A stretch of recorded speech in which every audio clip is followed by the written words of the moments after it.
আসসালামু আলাইকুম। আলহামদুলিল্লাহ, আমাদের দেশি মুরগিগুলো পুরো খামার জুড়ে ছেড়ে দিয়েছি, অর্থাৎ আমি যেখানে ব্রুডিং করি শুধু। তো বর্তমানে এই কোনো কিছু ব্রুডিং করতেছি না বিদায় এখানে ছেড়ে দিলাম। তো এইখানে একটা আর ওইখানে একটা খোপ বানাই দিয়েছি দেশি মুরগির জন্য। আর এগুলোর লিটারও পরিবর্তন করে দিয়েছি আজকে। তো লিটার পরিবর্তনের ক্ষেত্রে দেখা যায় এগুলো এই, নিজেরাই লিটার ঠিকঠাক করে নিছে। আমি শুধু ফালাই রেখে চলে গেছিলাম ওই আগের পুরনো লিটারগুলো বাইরে ফালাইতে আর হাঁসের বাচ্চার কাছে। তো আমাদের হাঁসের বাচ্চাগুলো আলহামদুলিল্লাহ 15 দিনের উপরে হয়ে গেছে বয়স, 15 দিন। তো সেগুলো ভালো আছে।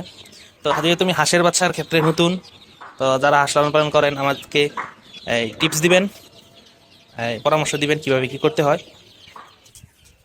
হাঁসের বাচ্চাগুলো বর্তমানে এই যে ইয়ার মধ্যে রাখছি, খাঁচার মধ্যে, অর্থাৎ আমি এখানে কোয়েল পাখি প্যারেন্টস এই রাখতাম। তো বর্তমানে কোয়েল পাখি প্যারেন্টস এখানে নেই।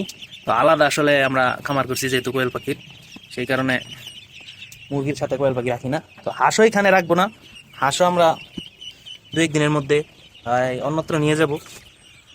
তো হাঁস আল্লাহর রহমতে একটি হাঁস নষ্ট হয় না এই পর্যন্ত। তো হাঁসকে আমি যা খাওয়াইতেছি, অর্থাৎ ডিরেক্ট খাদ্য খাওয়াইতেছি, এখন অন্য কোনো খাবার দিচ্ছি না। একজন বলছে যে আপনি 15 দিন পর্যন্ত খাদ্য খাওয়ান, তারপর অন্যান্য খাবার খাওয়াইতে। তো আমি 15 দিন পর ইনশাল্লাহ অন্যান্য খাবার খাওয়াইবো। তো কীভাবে কি করব আমাকে সাজেস্ট এবং পরামর্শ দিবেন। তো সেই পরামর্শ মতো এগিয়ে যাব। আসসালামু আলাইকুম।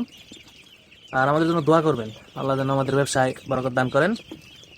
আমার আসলে ভাই অনেক স্বপ্ন আছে, তো দেখা যাক স্বপ্নগুলো পূরণ হয় নাকি। আসলে ভাই জায়গা স্বল্পতার কারণে পারি না। আর আমাদের যে ব্রয়লার শেড ছিল, আসলে ব্রয়লার শেড এখন রাখতেছি না, কারণ আমাদের একটি খামারে রানীক্ষেত ভাইরাস আক্রমণ করছে। আসলে বুঝলাম না, ভ্যাকসিন দেওয়ার পর ভ্যাকসিন ফল্ট করলো কেন। তবে আসলে সব মুরগি আক্রমণ করে নাই, কিছু পরিমাণে মুরগি সব নষ্ট হয়েছে। তো যাই হোক, যেহেতু ওজন আসছিল ব্রয়লার মুরগি বিয়ের অনুষ্ঠান আর বিভিন্ন এর মধ্যে ফাংশনে দিয়ে ফেলেছি আলহামদুলিল্লাহ। তো ওই ব্রয়লার শেডগুলোতে আমি আসলে এই রানীক্ষেতের ভাইরাসের কথা শোনার পর থেকে যাই না। আর বর্তমানে ব্রয়লার মুরগি আর নিব না, 1 মাসের একটা গ্যাপ দিব, কারণ খামার টামার ঠিক হয়ে নেই।